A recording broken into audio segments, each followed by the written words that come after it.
Question में पूछा गया एक्स वाई का मान चाहिए। रेशियो एक चीज बोलता है कि रेशियो जो चैप्टर होता है वो बोलता है ना कि जिसके नीचे जो वैल्यू होती है ना वही उसका मान होता है। जैसे अगर हमने लिख दिया कि ए बाई में 3 है और बराबर में बी बाई में 4 है बराबर में सी बाई में 5 है, तो इनका जो अनुपात होगा 3 4 5 में ही आएगा। ठीक है, यही अनुपात होगा। ऐसे इसके बटे में 3 है तो मतलब एक्स माइनस वाई का मान 3 के मल्टीपल में, एक्स प्लस वाई का मान 5 के मल्टीपल में, और एक्स वाई का मान जो आएगा वो 8 के मल्टीपल में आएगा। तो क्या ये आंसर हो सकते हैं? तो आप बोलेंगे नहीं ये तो पॉसिबल ही नहीं है, तो ये वाला आंसर सही हो जाएगा। ऐसे क्वेश्चनों को मतलब 10 सेकंड भी ज्यादा ही मैं बोल रहा हूँ और जल्दी भी आप लगा सकते हैं। चलिए नेक्स्ट क्वेश्चन की तरफ चलते हैं। नेक्स्ट क्वेश्चन क्या है हमारे पास? ऐसा कैसे हो रहा है कि क्वेश्चन दो बार दिख रहा है? चलिए यहाँ पे देखा जाए, अगर इस क्वेश्चन को ध्यान से देखिएगा, ये क्वेश्चन आपको दिख रहा होगा। ऐसे अलजेब्रा में भी क्वेश्चन देखने को मिल जाते हैं और सिंप्लीफिकेशन में मिल जाते हैं। एक कॉमन सेंस से लगाते हैं और इसका मेथड भी समझते हैं हम लोग कैसे आप 10 सेकंड के अंदर क्वेश्चन को सॉल्व करेंगे। जैसे यहाँ पे बोला हमको एक्स प्लस वाई की वैल्यू चाहिए और 3 के मल्टीपल में है, तो 3 के मल्टीपल में अगर ये ऑप्शन नहीं है तो ये आंसर हो ही नहीं सकते। ये वाला आंसर हो गया, ये आ गया 2 सेकंड वाला मेथड। अब इसके अलावा मान लीजिए ऐसा तो हो नहीं सकता कि हमेशा मल्टीप्लीकेशन के फॉर्म में ही आपको क्वेश्चन मिले। अगर मान लीजिए नहीं मिलता तो एक्स प्लस वाई कैसे निकलता है? एक्स प्लस वाई की वैल्यू ध्यान से रखेंगे कि अगर आपको कभी भी जैसे अगर ये रूट में रूट ए रूट बी दिया हो और यहाँ भी ये दोनों रूट में होने चाहिए, ध्यान रखिएगा, तो एक बार इन दोनों को जोड़ लेते हैं यानी कि 4 और एक बार इन्हीं दोनों को घटा लेते हैं, तो रूट वाले जो वैल्यू होती है उसके अंदर वाले वैल्यू घटाते हैं, ये 2 और इसमें 2 से गुणा कर लेते हैं, तो ये वैल्यू हमारे पास कितनी आ गई? 4 आ गई। और यहाँ 4 रख देंगे तो 4 गुणे में 3 आ जाएगी। हर क्वेश्चन में अप्लाई होगा, ये हर क्वेश्चन में जो ऐसा बना रहेगा। हम एक और क्वेश्चन दे देते हैं, ऐसे लिख देते हैं, अगर मान लीजिए कहीं लिखा रूट 5 प्लस रूट में 3 और नीचे में लिखा रूट 5 माइनस रूट 3, और ऐसे y की वैल्यू दिया है रूट 5 माइनस रूट 3 और नीचे में लिया रूट 5 प्लस रूट 3, और यहाँ से अगर x प्लस वाई निकालना है तो हमने क्या बोला? एक बार इन दोनों को जोड़ लेंगे 8, एक बार इन्हीं दोनों को घटा लेंगे, कितना आ जाएगा? 2, और इसके बाद 2 से गुणा कर लेंगे, इसकी वैल्यू 8 आ जाएगी। आप चेक कर सकते हैं, इस तरीके से सब में अप्लाई होने वाला है। यानी 10 सेकंड सफिशिएंट टाइम है ऐसे क्वेश्चनों को लगाने का। एग्जाम में इससे ज्यादा समय देंगे तो आप पीछे होते जाएंगे। और चलते हैं देखते हैं कुछ बोर्ड में। हाँ, एक क्वेश्चन और देखते हैं हम लोग। ये क्वेश्चन हमारे पास आता है आपके एग्जाम में 2018 वाले में कई बार पूछा गया था, तो 2-3 क्वेश्चन आए, तो उन तीनों क्वेश्चनों को देख लेते हैं कि कैसे इनको सॉल्व करते हैं। क्या ऐसे क्वेश्चनों को वर्गमूल निकालना जरूरी है? तो आप बोलेंगे नहीं, ऐसे क्वेश्चन 10 सेकंड भी आपके लिए क्या है, यहाँ पे ज्यादा समय है। अब देखिए ये हमारे पास रूट 5.5 का वर्गमूल निकालना, अगर हम इसको 50 मान लें और बाहर में 10 कर लें, इसका मतलब हमारे पास ये क्या होगा कि वही सेम चीज है हमारे पास। यानी रूट 50 का हमको वर्गमूल निकालना है, तो कैसे निकालेंगे? सॉल्व करना ही नहीं है आपको, सीधा एग्जाम में कैसे लगाएंगे? ये किसके स्क्वायर के आसपास हो सकता है? बोलेंगे 7 के स्क्वायर से थोड़ा सा ज्यादा होगा, बहुत ज्यादा नहीं, थोड़ा सा ज्यादा। तो 7 के स्क्वायर थोड़ा ज्यादा ये है, ये देखिए 7 से ज्यादा बड़ा है, मतलब अगर इस पॉइंट को छोड़ दिया तो 7.8 है, ये ज्यादा हो जाएगा। आप बोलेंगे 9 का स्क्वायर, ये तो 81 के पास चल जाएगा। 8 का स्क्वायर, ये 64 के पास चला जाएगा। यानी पहला वाला आंसर क्या होगा आपका? सही होगा। एग्जाम में कोई मेथड लगाने की जरूरत नहीं है। जैसे एक और क्वेश्चन देखेंगे हम लोग इस तरीके से, और इसको लगाएंगे 0.6 दिया है, तो इसको हम ऐसा लिख सकते हैं कि रूट 60 बटे में 10 आ गया बाहर में। ठीक है, तो 60 मतलब किसका स्क्वायर के आसपास आएगा? 7 का स्क्वायर और 8 के स्क्वायर के बीच में। तो 7 वाले से थोड़ा ज्यादा है, 8 वाले से थोड़ा नजदीक है। मतलब कि देखिए ये 9 तो हो ही नहीं सकता, 8 हो ही नहीं सकता, 8 हो ही नहीं सकता, एक ही ऑप्शन ही बचा है, तो फिर हमको कुछ भी करने की जरूरत नहीं है, सीधा सीधा आंसर लगा सकते हैं। नेक्स्ट और क्वेश्चन देखते हैं हम लोग। जैसे दिया रूट 8 दिया है, तो रूट 8 का मतलब हो गया कि 80 बटा में कितना है? ये 10 है। तो 80 वाला नंबर किसके आ सकता है? तो बोलेंगे 9 के सबसे नजदीक वाला नंबर होगा। लेकिन एक चीज ध्यान रखिएगा, 9 से ज्यादा नहीं हो सकता, 9 से कम ही आने वाला है। तो देखिए 6 बहुत नजदीक है, 9 से ऊपर है, 9 से ऊपर है, तो कौन सा आंसर होगा? ऑप्शन नंबर सी हो जाएगा। इस तरीके से आप कर सकते हैं आसानी से इसको। ठीक है, जल्दी सभी लोग बताएंगे क्या क्या ये चीजें क्लियर है? तो बिल्कुल क्लियर होनी चाहिए, और वीडियो को नीचे कमेंट करके बताएंगे कैसा लगा आपको ये अप्रोच, और अभी आगे और है, ऐसा नहीं कितना ही रुकना है।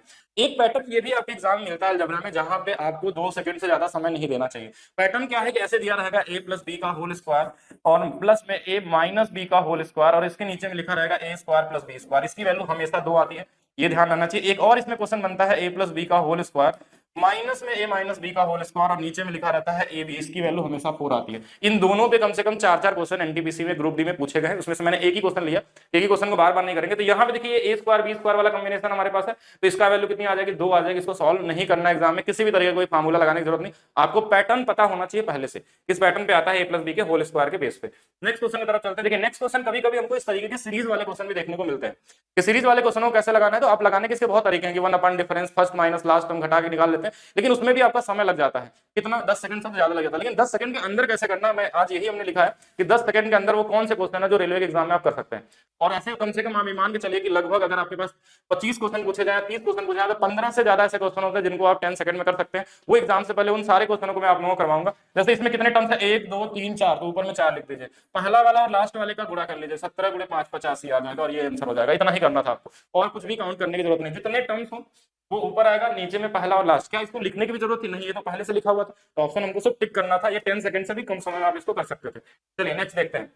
नेक्स्ट क्वेश्चन की तरफ चलते हैं। देखिए ये फिर से वही सेम क्वेश्चन, कितने टर्म्स है? 1 से लेकर 9 टर्म्स है। 1 से 1 9, तो ऊपर में कितना आ जाएगा 9। पहला क्या है 1 है, लास्ट वाला क्या है 10, यानी आंसर क्या आएगा 9/10। यानी ज्यादा से ज्यादा 3 सेकंड 4 सेकंड, इससे ज्यादा समय नहीं देना आपको। नेक्स्ट क्वेश्चन की तरफ चलिए, और क्वेश्चन देखते हैं। अच्छा, कभी कभी ये रूट में भी ऐसा सीरीज बना के दे देता है। रूट वाले सीरीज में चीज ध्यान रखिए कैसे क्वेश्चन बनते हैं हमेशा, पैटर्न पहले समझेंगे तभी आप कर पाएंगे। पैटर्न क्या होता है कि जो भी ये नंबर दिए रहते हैं, इन दोनों के स्क्वायर का डिफरेंस हमेशा 1 होता है। जैसे रूट 2 का स्क्वायर और इसका स्क्वायर, दोनों का डिफरेंस देखेंगे तो कितना आएगा 1। जैसे रूट 3 का स्क्वायर और रूट 2 का स्क्वायर डिफरेंस 1, 4 और 3 में डिफरेंस 1, 15 16 में डिफरेंस 1। इसमें हमको कुछ नहीं करना, ये बीच वाले सारे नंबर कट जाते हैं, सिर्फ बचता है क्या ये लास्ट वाला, क्योंकि इसके लिए 16 नहीं मिलेगा दोबारा, तो बाहर ऊपर आएगा तो कितना आ जाएगा 4, और ये 1 बच जाएगा क्योंकि इसके बीच में 1 कहीं नहीं आने वाला। ये जो ऊपर जाएगा तो माइनस साइन में आते हैं, ये भी माइनस में, ये भी माइनस में, यानी कि ये √4 माइनस √3 हो जाता है, √3 माइनस √2 हो जाता है, ये √2 माइनस √1 हो जाता है। देखिए ये माइनस में आएगा, क्यों? जो बड़ा वाला होता है वो पॉजिटिव रहता है, जो छोटा वाला होता है वो नेगेटिव। देखिए यहाँ पे √2 पहले था लेकिन हमने बाद में लिखा था, क्योंकि माइनस में ये वाली वैल्यू आती है छोटी वाली, तो ये -1 भी लास्ट में बच जाएगा और आंसर कितना आ जाएगा 3। तो आपको एग्जाम में ये तो समझाने के लिए मैंने बताया, एग्जाम में बस इतना करना था 4 - 1 3, यानी ज्यादा से ज्यादा 2 सेकंड वाला पैटर्न अगर आपको पता रहेगा तो 2 सेकंड में कर सकते हैं। आगे चलते हैं नेक्स्ट क्वेश्चन की तरफ चलिए। इस क्वेश्चन को तो कर ही लेते हैं हम लोग, आइए नेक्स्ट चलते हैं। नेक्स्ट क्वेश्चन, एक क्वेश्चन इस तरीके से भी आपके एग्जाम में देखे गए 2021 और 22 वाले में भी। तो इसमें इस क्वेश्चन में क्या होता है कि एक पैटर्न बना के दे दिया था, बड़ा इजी है, आप मैक्सिमम लोग जानते भी होंगे। बस इसमें हमको एक ऐसे फैक्टर की तलाश होती है जहां पे डिफरेंस हमको चाहिए होता है 1 का, क्योंकि इसके पहले 1 आता है। अगर 1 आता है तो 1 का डिफरेंस ढूंढते हैं, और गुणा करने पे आपको 2 मिलना चाहिए, तो हम बोलेंगे 2 × 1, जिनका डिफरेंस भी 1 का है, और जो बड़ा वाला आंसर होगा ना वही आंसर हो जाएगा। अगर ये प्लस का साइन चल रहा है, अगर ये माइनस के साइन में चलता है इस तरीके से, तो यहाँ पे जो आंसर आता है 2 × 1 में हमारे पास ये 1 हमारा आंसर हो जाता है। अच्छा, कभी कभी ऐसा भी हो सकता है कि ये डिफरेंस हमेशा 1 ही नहीं रहेगा, कभी ऐसा भी आ सकता है, जैसे लिखा है 12 + 6 √12, फिर दिया हुआ है कि 6 √12, इस तरीके से जा रहा है। या फिर हम ऐसा कर लेते हैं कि इसको ऐसा बना लेते हैं कि 4 बना लेते हैं, थोड़ा इजी करने के लिए, कि अब यहाँ 4 दे दिया, तब यहाँ पे एक ऐसा फैक्टर बनाना है जिनको गुणा करने में 12 तो आए, लेकिन इनका डिफरेंस कितने का मिलना चाहिए 4 का। देखिए 4 का मिल गया, तो बड़ा वाला क्या होगा आंसर हो जाएगा। अगर पॉजिटिव सिंबल है, अगर माइनस के साथ चल रहा तो आंसर क्या होता है 2 हो सकता है। इस तरीके से भी मिल सकते हैं। चलिए एक दो क्वेश्चन और देख लेते हैं हम लोग इस पे, अगर क्वेश्चन आया हुआ तो। एक क्वेश्चन देखिए और है, यहाँ पे 1 का ही डिफरेंस ढूंढना हमको, तो यहाँ पे हम एक 7 बना लेंगे, एक 8 बना लेंगे, अगर प्लस सिंबल के साथ है तो 8 आ जाएगा। 1 सेकंड 2 सेकंड वाले ही क्वेश्चन में ये काउंट होंगे। आगे चलिए नेक्स्ट क्वेश्चन की तरफ चलते हैं हम लोग। तो नेक्स्ट क्वेश्चन हमारे पास क्या है, देखिए एक क्वेश्चन ऐसा है कि जिसको देखने में लगता है बड़ा डर लोगों को, और ऐसे क्वेश्चनों में देखिए पैटर्न अगर एक बार आप पकड़ लिए ना, तो ऐसे क्वेश्चन मैं ऑलरेडी बहुत सारे वीडियो में और अलग अलग पैटर्न को समझाने की कोशिश किया था, अगर आप देखे होंगे पहले से, कि जैसे इन दोनों को देखिए जोड़ने पे हमारे पास यहाँ पे देखेंगे ध्यान से कि अगर इनके पीछे में आगे में प्लस, इनको जोड़ के अगर देखा जाए यहाँ पे देखिए कितना मिल रहा है हमारे पास 5 मिल रहा है, और यहाँ 5 और 2 के या तो डिफरेंस के साथ मिल जाएगा, या तो इनको अंदर लेके चले जाएंगे तो भी हम चेक कर सकते हैं। जैसे यहाँ 5 और 3 प्लस के सिंबल के साथ है, तो ये वाला 8 आ रहा है। अगर इस पैटर्न को ये फॉलो कर रहा है तो हमेशा 0 आएगा, और कुछ लगाने की जरूरत नहीं है। और ऐसे क्वेश्चनों को मैंने बताया था एक और टाइप, जिसमें हमेशा आपको क्या मिलता है 0 ही मिलता है।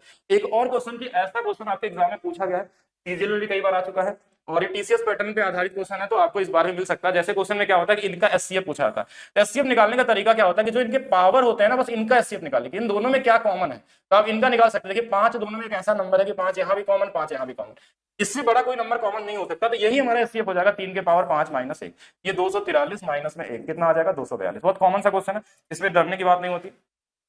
नेक्स्ट देखते हैं, नेक्स्ट क्वेश्चन की तरफ चलते हैं।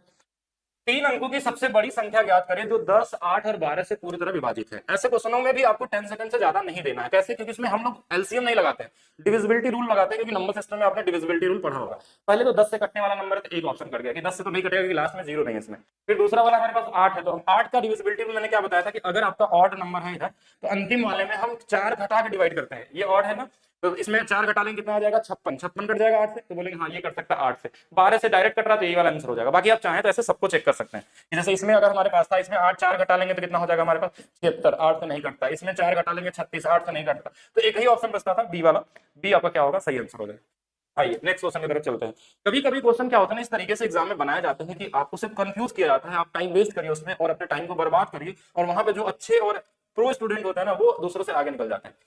अब उस क्वेश्चन को आपको पहचानना होगा, और कैसे पहचानेंगे आप, क्योंकि आप पहचान नहीं सकते। तो मैं आप लोगों को बताऊंगा किस तरीके से क्वेश्चन एग्जाम में हल करना होता है, किस तरीके से आप सही तरीके से कर सकते हैं, क्योंकि आपका टाइम वेस्ट ना हो। जैसे इस क्वेश्चन में क्या बोला कि जनसंख्या में 10% की वृद्धि हो रही थी, वर्तमान जनसंख्या 20,000 है, तो अगले वर्ष इसकी जनसंख्या क्या होगी। है तो बहुत इजी सा क्वेश्चन, लेकिन आपका कॉमन सेंस क्या बोलता है, हो सकता है नंबर कुछ अलग दे दे।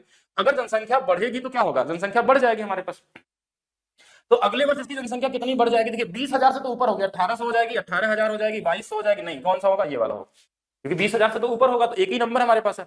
जब एक ही नंबर 20,000 से बड़ा है तो फिर उसको सॉल्व ही क्यों करें। वैसे तो इजी क्वेश्चन था, इसका 2,000 निकाल के इसमें ऐड कर लेना था, वैसे तो कॉमन क्वेश्चन था, लेकिन ऐसे बहुत सारे क्वेश्चन आपको एग्जाम मिलेंगे जहां पे इजी तरीके से आप बना सकते हैं। नेक्स्ट क्वेश्चन की तरफ चलते हैं हम लोग। चलिए नेक्स्ट क्वेश्चन में दिखाता हूं आपको। नेक्स्ट क्वेश्चन क्या है हमारे पास। नेक्स्ट क्वेश्चन देखिए, जैसे ये वाला क्वेश्चन दिया है, कॉमन सेंस लगाइए, ध्यान से सोचिएगा क्वेश्चन। एक शहर की आबादी लगातार 2 वर्षों में 10 और 20% बढ़ गया। 10-20 मतलब हम एक कॉमन बस जोड़ लें कि 10-20 मतलब 30% तो बढ़ा ही होगा, ठीक है। वैसे बढ़ता 32%, लेकिन हमने बस मान लिया, क्योंकि हम एग्जाम में कैलकुलेशन पूरा नहीं करते हैं और ऑप्शन से लगाना है हमको अप्रॉक्स मेथड से, तो 10-20-30 तो बढ़ा होगा, 30 से ज्यादा ही बढ़ा होगा। फिर तीसरे बस 25% घट गया। अब क्या होगा बताइए, अगर 30 बढ़ा है 25 घट जाएगा, तो क्या जितना बढ़ा था पूरा घट जाएगा? नहीं, कुछ तो ज्यादा रहेगा, यानी कि बाद में जो जनसंख्या होगी वो ज्यादा रहेगी पहले की तुलना में। तो आपको बस ये ढूंढना है, जैसे पहले 2 था तो क्या 1 हो जाएगा? नहीं, ये इधर वाली वैल्यू ज्यादा होनी चाहिए।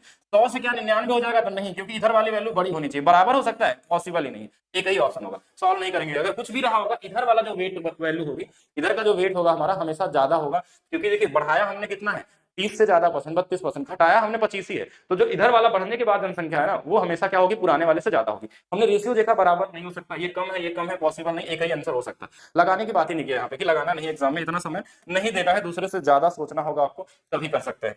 एक क्वेश्चन और देखिएगा, एक शहर में प्रत्येक वर्ष में आरंभ में लोगों की संख्या में 3% की वृद्धि होती, उसी शहर की वर्तमान जनसंख्या अगर इतनी है तो 3 वर्षों बाद कितना हो जाएगा?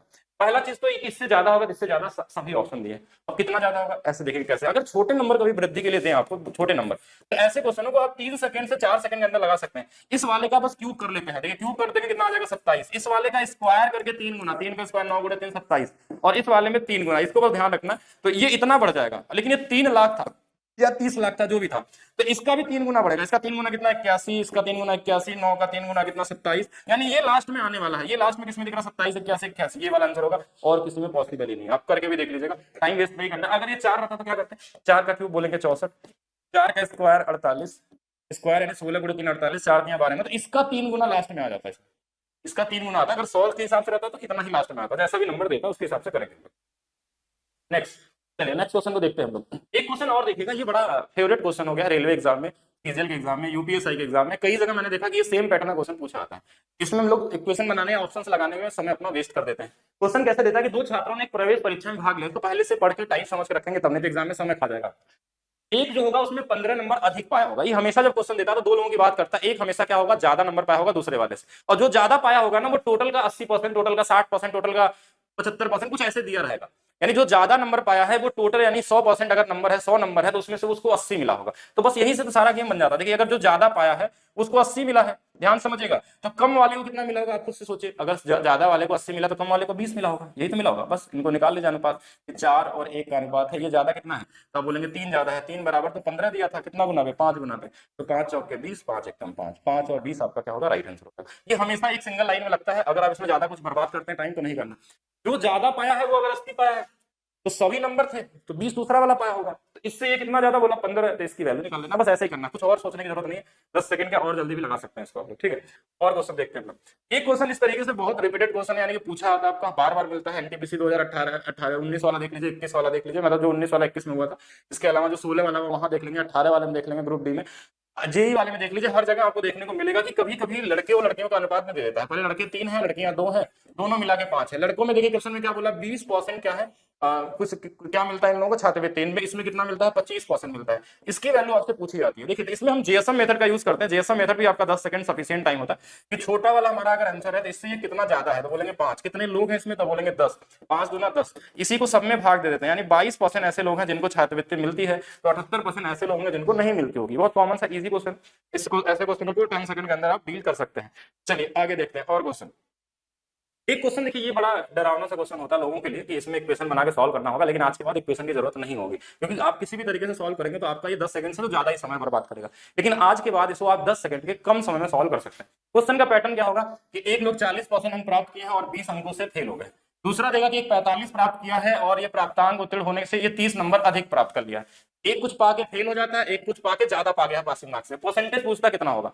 सिर्फ ऐसे क्वेश्चन में परसेंटेज का डिफरेंस निकालते हैं, कितना है 5%, और जो नंबर पाया है उनका अनुपात, जैसे एक दिया है 20 और एक दिया है 30, इनका अनुपात बना लेंगे। तो ये देखिए 2 और 3 का अनुपात। कोशिश करना है कि इस तरीके से अनुपात बना है कि इनका योग हमारे पास इसके बराबर हो जाए। मतलब 5% की वैल्यू देखिए 5 के बराबर, 5 यूनिट के बराबर, मतलब 2 बराबर 2% और 3 बराबर 3%।